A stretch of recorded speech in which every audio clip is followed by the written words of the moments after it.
ATC cases میں، NAB کے cases میں انہوں نے خان صاحب کو گرفتار کرنا ہے، ریمانڈ پہ ریمانڈ دے رہی ہے۔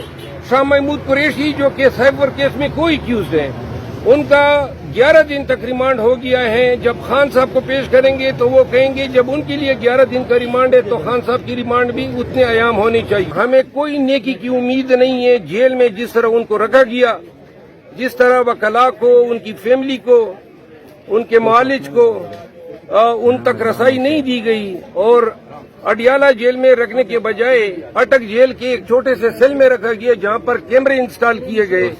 ان لوگوں سے کوئی نیکی کی توقع نہیں ہے، اور ہمیں ابھی مزید لیگل بیٹل فائٹ کرنے ہیں۔ ان لوگوں کی جبر کا، ان لوگوں کی زیادتیوں کو ابھی تک ہم نے فائٹ کرنا ہے، لیکن اسلام آباد کے حدود میں ہمیں اس فائٹ میں بڑی تکلیفیں پیش آ رہی ہے۔ عدالتیں دڑا دڑ جو ہیں وہ ریمانڈ پہ ریمانڈ دے رہی ہے۔ شاہ محمود قریشی جو کہ سائبر کیس میں کوئی ایکیوزڈ ہیں، ان کا 11 دن تک ریمانڈ ہو گیا ہے۔ جب خان صاحب کو پیش کریں گے تو وہ کہیں گے جب ان کے لیے 11 دن کا ریمانڈ ہے تو خان صاحب کی ریمانڈ بھی اتنے ایام ہونی چاہیے۔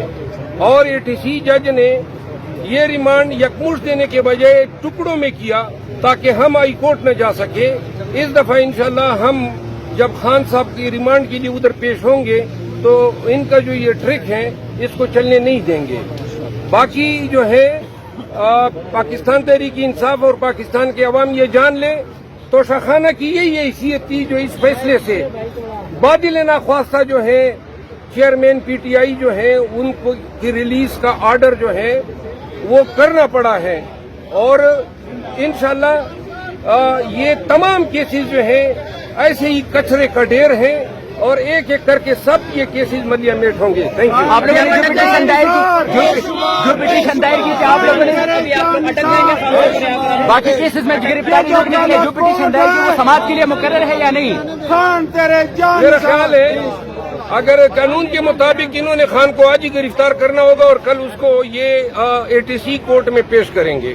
تو جو آپ لوگوں نے پٹیشن دائر کی اس پہ کوئی سماعت نہیں ہوئی کہ 5 ان پہ چیف صاحب نے سماعت کی ہے، لیکن کوئی دادرسی کی امید نہیں ہے۔ شکریہ۔